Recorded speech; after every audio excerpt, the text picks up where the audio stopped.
Greetings, dear viewers. It has been over a year since Starcraft Remastered was released, and I have yet to do a video about it. It's just one of those things, I suppose. But if you're not familiar with what Starcraft Remastered is, please read the video description, because I'm going to type down in there what it is in more detail than I'm able to explain in the short time span at the start of this video. But in short, again, read the video description if you want a more complete description, but in short, Starcraft Remastered is the exact same game from 1998. It is StarCraft and its original expansion, Brood War, from 1998, brought into the modern era. It's been remastered so that it can run on modern PCs, and it's got some extras like better matchmaking or actual matchmaking and stuff like that. So anyway, again, read the video description if you want a more complete description of what's actually going on in StarCraft Remastered and what you're seeing actually happen on screen if you're not familiar with what that is. So I'm going to be commentating today my first StarCraft Remastered ranked match that I played exactly a year ago as of the date of this video's publishing. Alright, so it's been that long since I played this, but this is my first ranked match in StarCraft Remastered. And we can see here that I'm playing as Zerg, as I usually do in a StarCraft game. Zerg is my main race, and so it makes sense that I would play Zerg for my first ranked match. And I'm up against a Protoss player. Not sure if you caught that earlier in the video, but during the matchmaking screen it showed that I was up against a Protoss player. And so here I am, just trying to get droned up. My opponent is actually chatting with me, talking about lag, asking if there is some lag. Spoiler alert. We do some back and forth with conversation. It turns out neither of us have lag. I'm not sure why my opponent was asking about lag if they don't have lag. So there's that. So I don't have lag, my opponent doesn't have lag. That's what that ultimately comes down to in this chat. Anyway, in Brood War, in the original StarCraft, you don't have as much full control of your units, so things are a little bit more different. Things are a little bit more clunky to control in Brood War, but that's part of its charm, and that's part of the skill involved in the game, is being able to manage this stuff, knowing your opponent is going through the same kinds of micromanagement difficulties. So there's a lot of things going on in Brood War, and this is what launched. I know I have a lot of StarCraft 2 footage on my channel. I know a lot of you may have watched a lot of my StarCraft 2 stuff, but StarCraft, Brood War, StarCraft and Brood War are what led into StarCraft. So if a lot of this looks similar to those of you who've never seen it, that's because, again, StarCraft 2 is the sequel to this. So my opponent brings in a probe to come scout my base. And those of you who have watched me play StarCraft 2 know that I don't really like Protoss probes in or around my base, so I send my drone out to go take care of that probe. I want my drone to stick to that probe, and he's doing something very important here. He's harassing and preventing me from building my expansion. You can see it says you can't build there down at the bottom of the screen, because every time I try and build my expansion out here, which is what I should be doing right now, his probe comes and gets in the way. So he's delaying me by a great deal. I've got two drones out here, one trying to build the expansion, one trying to morph into the hatchery, and another one attacking the probe to keep tabs on it. And I had two drones that had hatched and were sitting there that weren't doing anything. Total, that's 4 drones he occupied.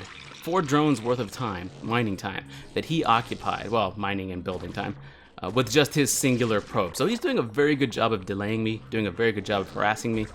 He's got a pretty good feel for what he needs to do in the early game. He's got his probe still coming in, scouting me, trying to see what I'm building, trying to make sure that I'm not going for anything really cheesy like a really early Zergling rush, so he knows he's safe. But I still have my drone stuck to this probe, and I will always do this against Protoss players, because they can do whatever they want with those probes. They can come and build proxies, like put pylons up in and around my base, and just like in the corners, the periphery of where I can't see. So I want to make sure none of that is happening. So my drone is still out there chasing that probe. You can see on the minimap. I'm just trying to keep tabs on this to make sure it doesn't come and try and set up a sneaky pylon or something like that, try and build proxy gateways or whatever. So I don't want cannons to be showing up at the edge of my base and then I just lose the game because I didn't keep track of that. So I'm keeping track of that probe while still building up my base. And here comes the probe again. It's got its shields full, and I'm still keeping my drone right on it because I need to do my expansion finishes, my spawning pool finishes. But it's important to note that I'm very late in all of this stuff because I've been having to manage this probe. I've been having to micromanage all the units that come out. Units don't automatically begin mining. Workers don't automatically begin mining whenever they hatch or whenever they're produced. So you have to manually control all of that stuff, and I'm very behind because he did a very good job of harassing me. But I still do get my Zerglings out, and now that my Zerglings are out, they can chase that probe. I bring my drone back, and knowing that I've fallen so far behind, because I really have, he has delayed me a great deal, and in his delay of my build, he's also delayed my spawning pool and my extractor. I'm behind. I know I'm behind. So I start building up some defenses. And here I see that he's already got a little bit of a military force that could come in and do a lot of damage to me if he were to send it in right now. So I got to make sure and go scout him out, harass him, keep him at his base. So I've got a force of Zerglings headed over to his base right now, and I'm building up this sunken colony to put some defense at the front of my base. And now we see what's going on over here. My Overlord is being attacked, but that Dragoon has to pull off of the Overlord so that he can deal with the Zerglings I've got at his front on his ramp. And I still have some Zerglings out here, a small little pack of 4 Zerglings. And I want to get them in there to harass his expansion, because he's got an expansion up already. And I want to make sure he has to stay home, he has to stay in his base. So I'm using my Zerglings in the same way that I use them in StarCraft 2, which is to harass the opponent, keep him on his side of the map, while I build up some more military to make sure that he can't rush at me. So he's moving his forces out right now. It's a pretty sizable little force, but because I felt so far behind, I decided to make a decent number of Zerglings. And I feel like a lot of Zerg players may not necessarily make this many Zerglings at the start. He may not be ready for it. So I meet his force. I want to make sure his force doesn't get into my base. I have to intercept those troops before they can meet up in front of my base and like rally some more units down there, you know, kind of set up a staging area for themselves before they move in. So I want to defeat that force while it's still small. So I move in and I get my attack going. While I see this is happening, I know that my opponent can't build up his forces, can't rebuild his forces all that quickly, so I go back home. I begin droning up so I can get more economy. I switch my Zerglings over to focus one target at a time, which is a good thing to do because it takes out that Dragoon, and then another, and 2 of my Zerglings survive. He has no more military, and I'm able to continue harassing his expansion there by taking out the probes. So my Zerglings are going to stay up there and do as much of that as possible. I decide to build a macro hatch while my lair finishes, and I'm trying to figure out what upgrades I need to be able to make. I know I want to get up to Hydralisks and such, but while I have done a decent amount of damage to him, I've taken out, like, I don't know, maybe 3 or 4 probes. That's not a lot of economic damage, but I have taken out his army 1 or 2 times already. But I know that he's still got an economy behind that. And I want to make sure, even though I've taken out his army already, that he doesn't rebuild a big enough army to deal a lot of damage to me. I know that he can rebuild that in short enough order that I need to build up more defense. So I've got some more sunken colonies coming down in front of my base. I know I want to be secure. I want to make sure he, on just one base, can't get into my base. And I know I can block him off with a small row of sunken colonies, because a single Protoss base can't produce enough units to be able to break this down very easily, as long as I support it with Zerglings. So I put up my defensive structures there. Those sunken colonies are building up. And I've still got my Overlord over there by his expansion, and I'm setting my rally points. I've got my macro hatchery going, and now I'm building a Hydralisk again because I want to move up to Hydralisks kind of for the killing blow.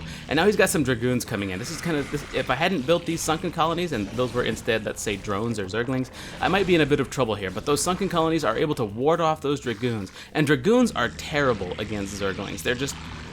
Zerglings are definitely a counter to Dragoons, so he can't really do a whole lot here. He's got the sunken colonies to deal with. He pushes in, he loses 1 Dragoon, and I've got my Zerglings that can come in and support the sunkens. He's trying to break down that wall so that a future attack of his can come in and deal damage to my expansion. The sunken colonies are bleeding, but that's not enough to stop the Zerglings that are coming in. The Zerglings are going to rush in, get as much of a surround off on the Dragoons as possible, take them out, and he knows that he's lost at that point because he wasn't able to get up his expansion, and I'm taking out his army for what is probably the 3rd or 4th time. So I had the counter to what he was building, and I was able to keep up my defensive structures.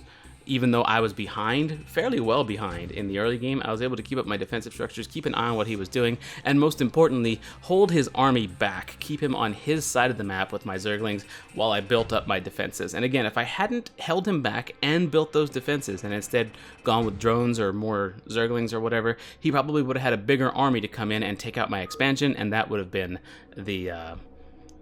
I'm saving a replay here. Not that one's called Great Start Economically, but that must have been a different game. Anyway, yeah, if I hadn't done exactly what I had done there and scouted him out and built up that row of defenses, that row of sunken colonies, he might very well have been able to get up a big enough force to come in, take out my expansion, and that would have been the first major blow and would have been a downhill. It would have been an uphill struggle for me, and everything would have kind of snowballed into a loss. But I was able to scout him out, see what he was doing, and react accordingly. So that's what we see here in this particular match. So this was my first ladder match in StarCraft Remastered. And that's going to do it for this particular video. Hope you folks enjoyed this. Thanks a lot for watching, and I will see you folks next time.